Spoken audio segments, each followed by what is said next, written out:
travaux importants de la recherche. Et ces travaux ont eu des retombées positives dans le cadre d'ici. Le centre a permis quoi à Brazzaville? A permis d'orienter la politique globale de la prise en charge de la drépanocytose au Congo. D'orienter comment faire le dépistage à la drépanocytose dans notre pays, dans le centre de santé intégré, dans l'hôpital de référence, à l'hôpital général, et nous, ici.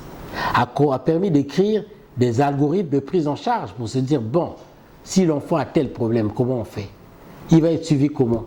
Quel est le calendrier de vaccination idéal pour l'enfant drépanocytaire? Est-ce qu'il y a de nouveaux médicaments qu'on peut donner à la drépanocytose? On donne à qui? On ne donne pas à qui? Est-ce que vous comprenez? Quelles sont les règles de transfusion de la drépanocytose? Quelles sont les règles de suivi d'une fille drépanocytaire qui est en grossesse, qui va avoir un enfant? Donc, ouais, il y a tout un tas de stratégies qui ont été développées et des travaux ont été publiés. Nous en avons publié plusieurs au niveau international pour défendre notre rang, parce que le rang de ce centre, c'est que c'est un centre à vocation sous-régionale.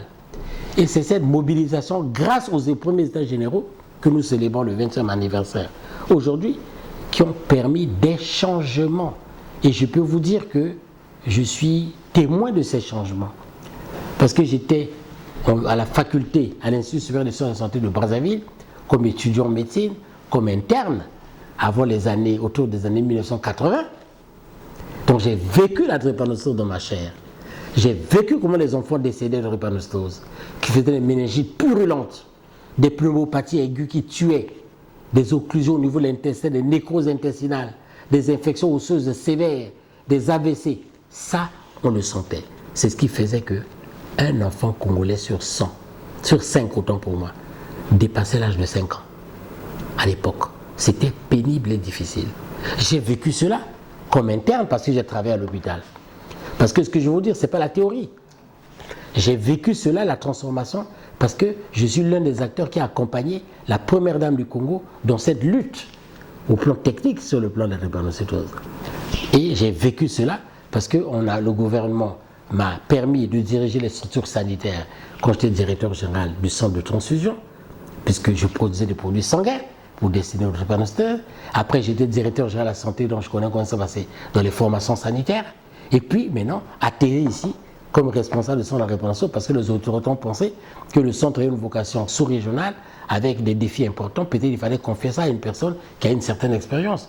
D'où je suis là pour contribuer avec les collègues, avec la communauté, avec les associations, avec vous la presse, pour que nous puissions faire rayonner la lutte contre la drépanocytose. Évidemment, les retombées positives sont multiples parce qu'on a beaucoup avancé dans le cadre de cette maladie.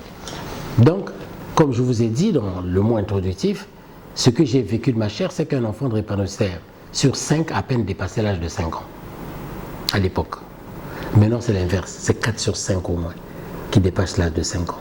Donc, des efforts ont été faits.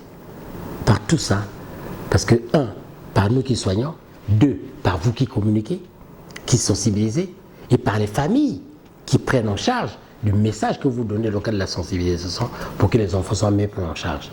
Le patient le plus âgé de drépanocytaire de sexe masculin qui vit à Talangaï que je suis, il a 82 ans.